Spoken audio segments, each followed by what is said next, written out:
Shalom, shalom, peuple de Dieu, je vous salue tous au nom de Jésus-Christ de Nazareth. Aujourd'hui encore, je me suis présentée devant vous pour vous fortifier, pour partager ce que le Seigneur a mis dans mon cœur comme passé du jour.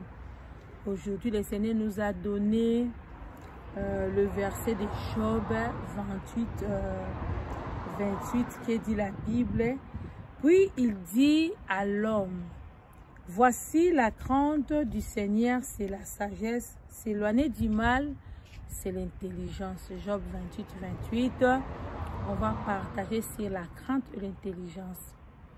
Alors, quand on prend Salomon, c'est un homme qui avait construit les temples pour le Seigneur. Pour la construction des temples, Dieu regarde qui peut construire pour le Seigneur. Il regarde aussi l'obéissance, il regarde aussi la crainte.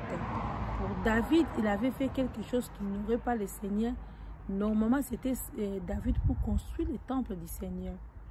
Alors le Seigneur a dit, ce n'est pas à toi, parce que ce que David avait fait, dans ses mains, il y avait le sang, parce qu'il avait couché avec la femme de son serviteur. Et dans son main, il y a le sang, parce qu'il avait tué aussi son serviteur. Pour la construction du temple, le Seigneur avait dit à David, c'est pas toi qui vas construire le temple, c'est ton fils qui va construire. Il avait choisi Salomon. Vous avez vu comment Salomon avait construit le temple. À un moment, lorsque le Seigneur a vu que tout ce que Salomon a fait, ça pue le cœur du Seigneur. Le Seigneur était content de Salomon pour son travail, comment il avait construit le temple pour le Seigneur. Le Seigneur avait demandé à Salomon de demander tout ce qu'il veut. Qu'est-ce que le Salomon a demandé? Qu'est-ce que Salomon avait demandé au Seigneur? Salomon avait demandé que la sagesse. Il avait demandé la sagesse. Or, si c'était même moi, je pourrais demander, Seigneur, comme toi tu restes au ciel, donne-moi seulement la terre. Mais lui, il avait regardé tout ce qui est dans la terre, ce sont des choses temporaires, comme on avait parlé hier. Ce sont des choses temporaires. Il a trouvé que j'ai le peuple devant moi. Si je manque de sagesse, je ne peux pas conduire. J'ai ma vie. Sans la sagesse, je ne peux pas conduire. Tu m'as établi roi. Sans la sagesse, je ne peux pas avancer. Alors il avait demandé au Seigneur, donne-moi la sagesse. Et le Seigneur a regardé. Un roi qui demande la sagesse, il n'a pas besoin même qu'on lui donne des soldats. Il a demandé que la sagesse. Pourquoi seulement la sagesse? Et Dieu a regardé. La sagesse marche avec l'intelligence. Quand tu es sage, c'est qu'en toi il y a aussi l'intelligence de Dieu. Alors le Seigneur lui accorda la sagesse et l'intelligence. Et maintenant, pourquoi la sagesse? Quand on lit dans le livre de Job,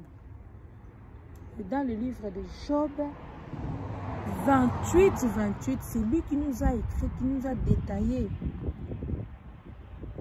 la sagesse. Puis il dit à l'homme, voici la crainte du Seigneur, c'est la sagesse.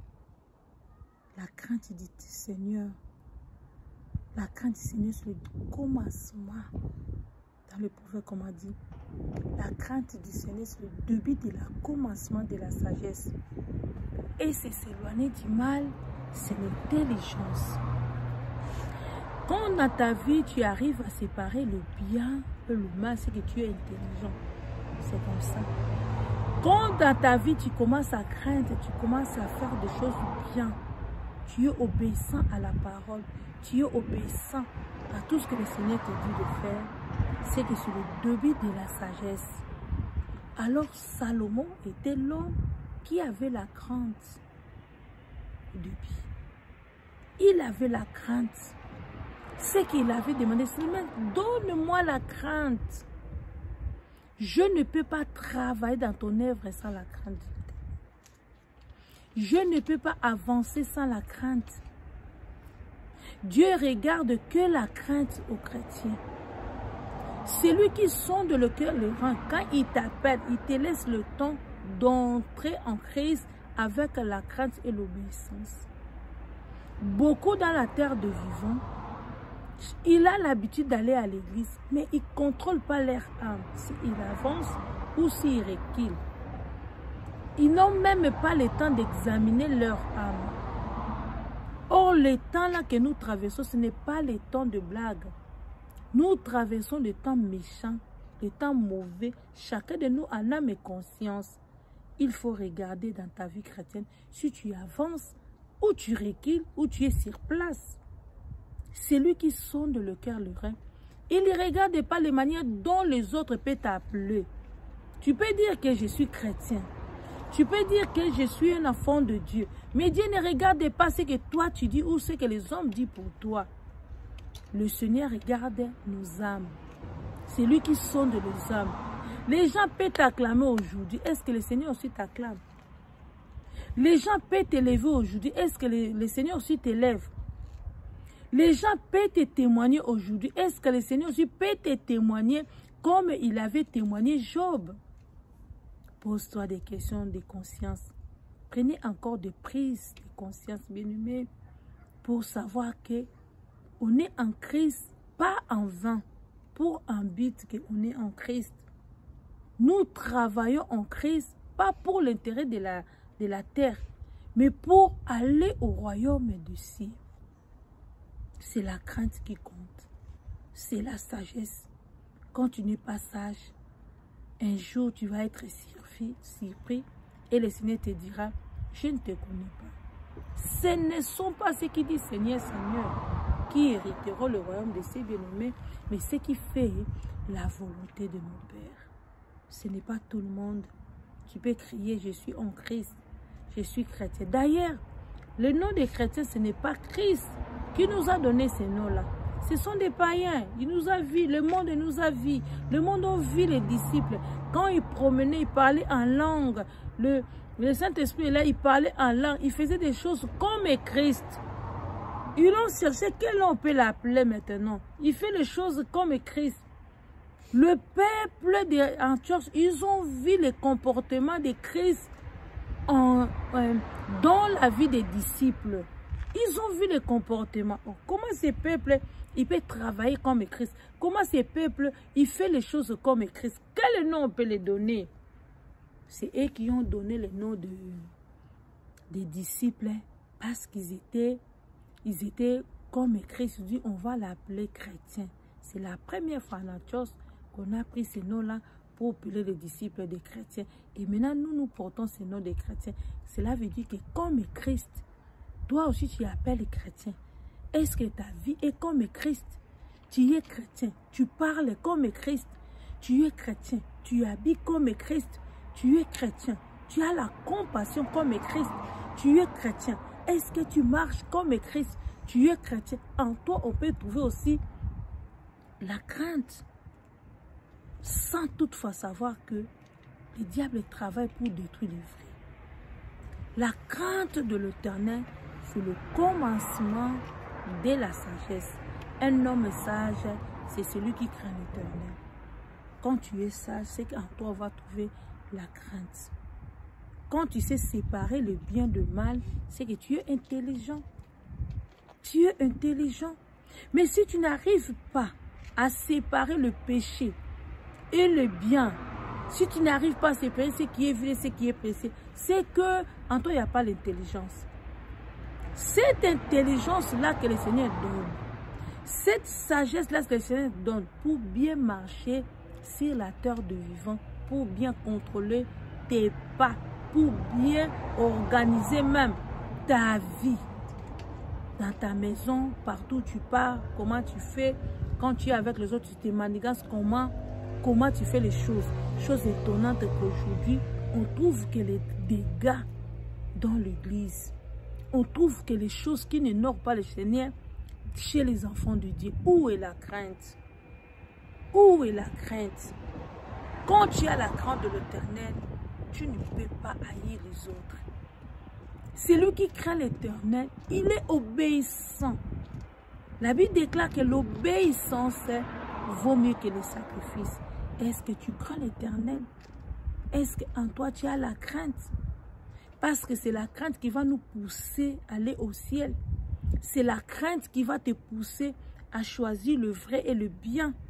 C'est la crainte qui va te donner la force d'aller au-delà. Regarde Adam et Ève. Le Seigneur a déjà donné un ordre.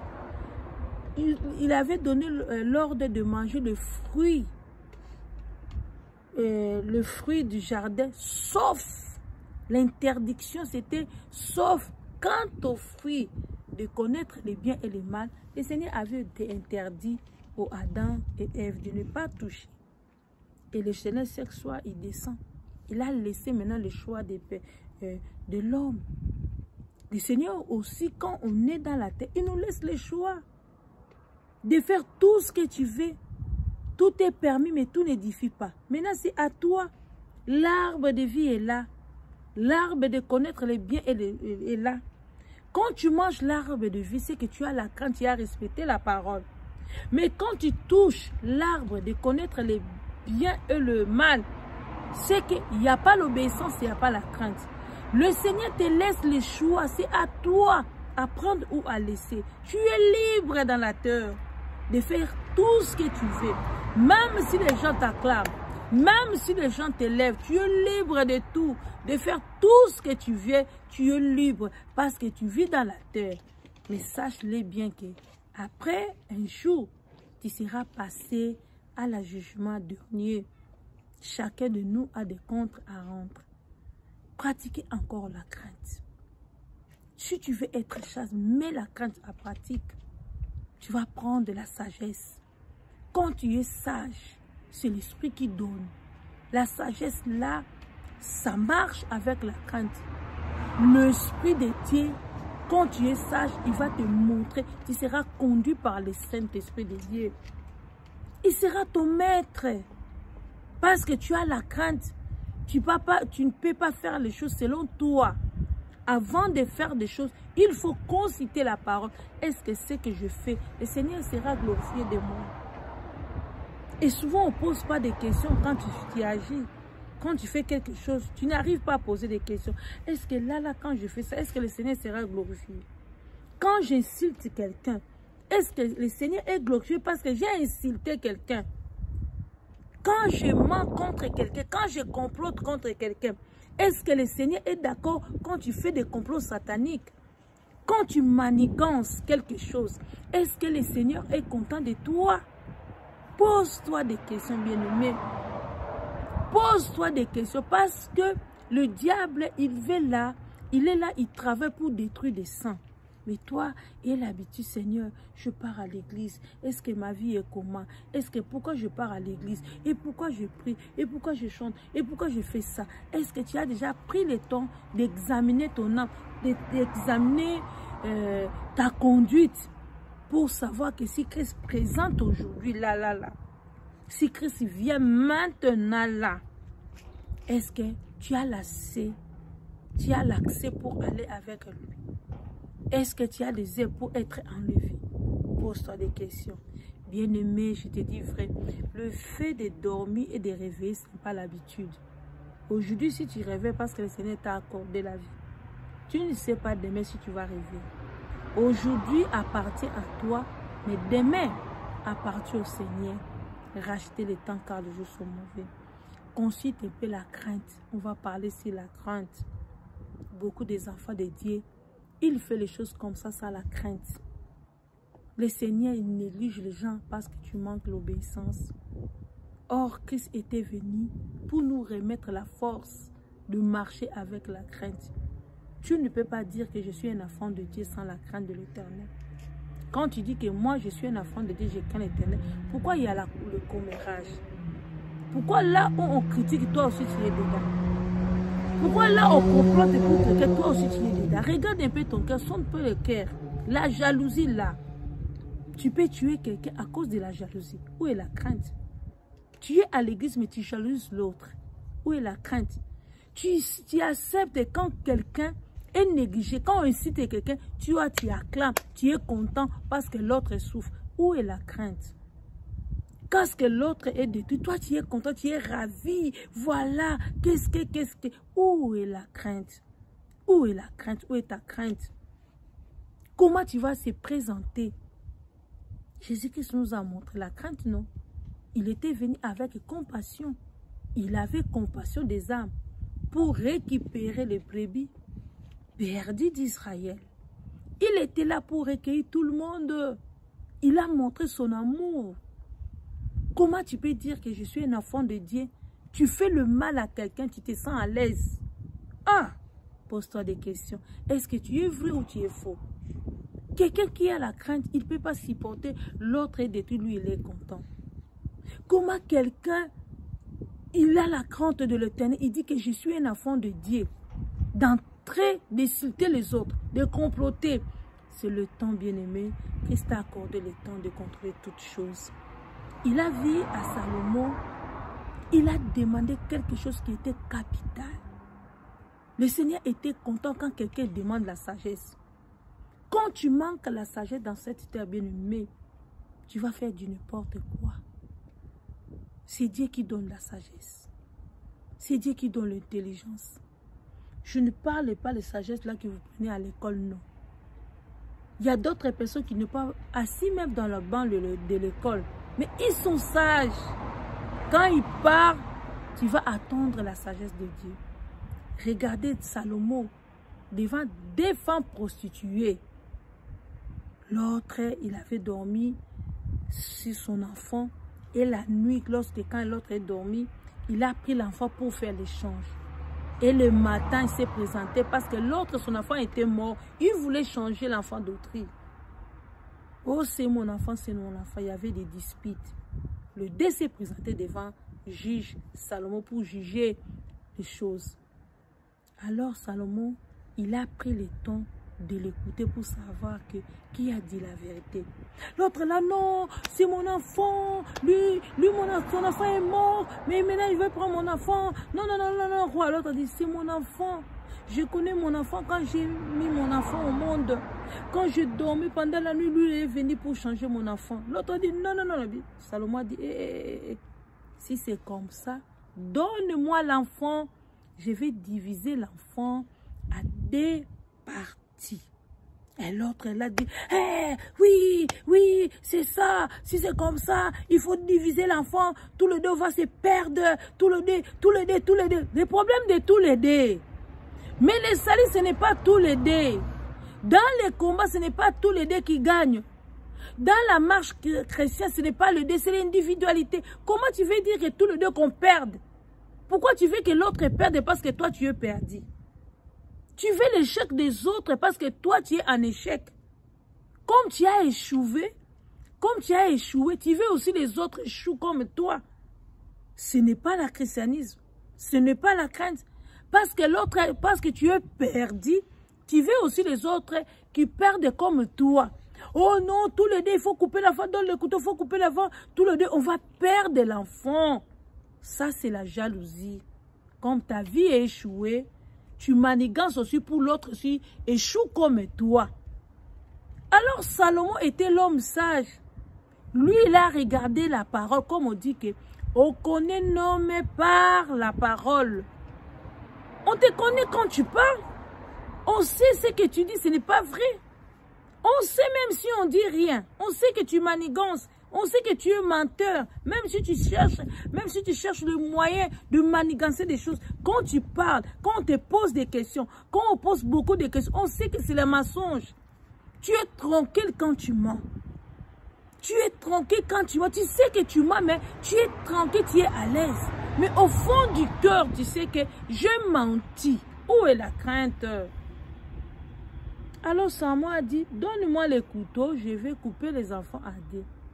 La femme là qui a fait porter l'enfant pendant 9 mois, il savait le douleur de l'enfantement, comme ça choque, comme ça fait mal au cœur.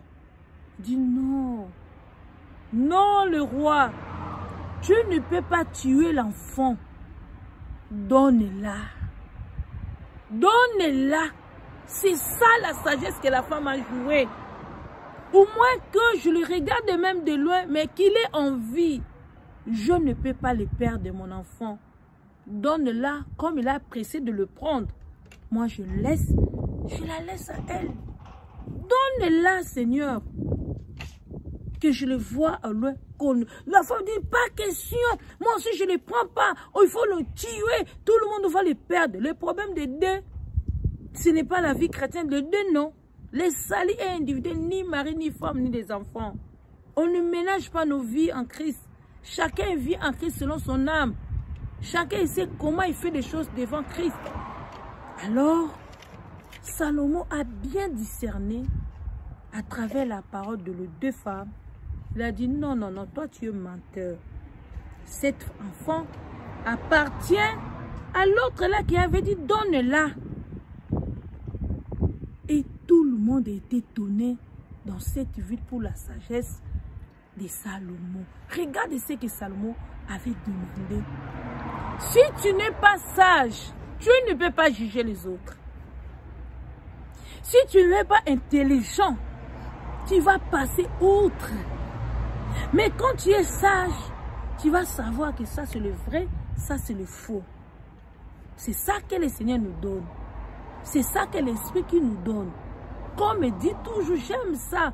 Dans le livre de 2 Timothée 1,7, l'Esprit de Dieu là qui nous donne, c'est l'Esprit de la force, la sagesse. L'Esprit donne la force, la sagesse et l'amour. Voyez, l'amour c'est la crainte. Cette crainte-là, le Seigneur a besoin de ça dans nos âmes. Tu ne peux pas entrer dans le ciel. Tu ne peux pas aller au royaume des cieux sans la crainte. La crainte de l'Éternel, bien-aimé, c'est le début de la commencement de la sagesse. Quelqu'un qui craint l'Éternel, il supporte tout. Il fait les choses selon l'Éternel. Il ne peut pas faire les choses sans consulter le Seigneur. À chaque fois s'il y a un problème, il va entrer, demander l'ordre suprême. Qu'est-ce que le Seigneur a dit pour tout ça? Même s'il passe dans des moments des épreuves, il est là, il va demander la volonté du Seigneur soit faite. Bien-aimés dans le Seigneur nous a dit, regardez encore ton âme s'il y a la crainte de l'Éternel. S'il y a la crainte de l'Éternel, fais les choses bien. Multiplie encore la crainte. Parce que le temps que nous traversons maintenant, ce n'est pas un bon temps. Le diable travaille toujours pour détruire les vrais. Gardez ce que tu as afin que personne ne prenne ta couronne. Si tu avais perdu la crainte, tu avais mélangé quelque chose, c'est le temps maintenant le Seigneur t'appelle d'examiner ta vie en âme et conscience. Prenez encore une prise de conscience. Prenez encore une prise de conscience pour savoir est-ce que c'est que j'ai. Le Seigneur, ce que je fais maintenant, est-ce que le Seigneur est glorifié? Bien-aimé, ne suivez pas la réalité du monde. Le monde peut t'élever aujourd'hui pour faire du mal. Mais demain, tu vas regretter ce que tu fais aujourd'hui. Le corps là que nous portons, la chair, peut t'amener à faire du n'importe quoi. Et demain, tu commences à regretter. Je te dis, frère, la crainte là, ça va te donner encore l'intelligence de bien faire des choses. On est là, bien-aimé dans le Seigneur, pour te fortifier, toi qui étais venu faible. Ne dis pas que c'est fini pour moi. Tu as encore le temps dans ta vie parce que tu respires. Quand tu respires, dis-toi que j'ai encore le temps de changer ma vie. Ne continuez pas seulement à faire du mal. Ne réjouis pas pour la souffrance de l'autre. Quand l'autre souffre, ce n'est pas à toi de faire la fête. Tu ne sais pas. Aujourd'hui t'appartient et demain tu ne sais pas ce que le Seigneur t'a gardé pour toi demain. Alléluia. Garde ton cœur plus que toute autre chose. Le Seigneur réclame la crainte. Où est la crainte? Dans le cœur des enfants de Dieu. Par manque de la crainte, le diable est entré dans l'église pour détruire les enfants de Dieu. On ne connaît pas qui est qui. Et souvent, on voit le visage.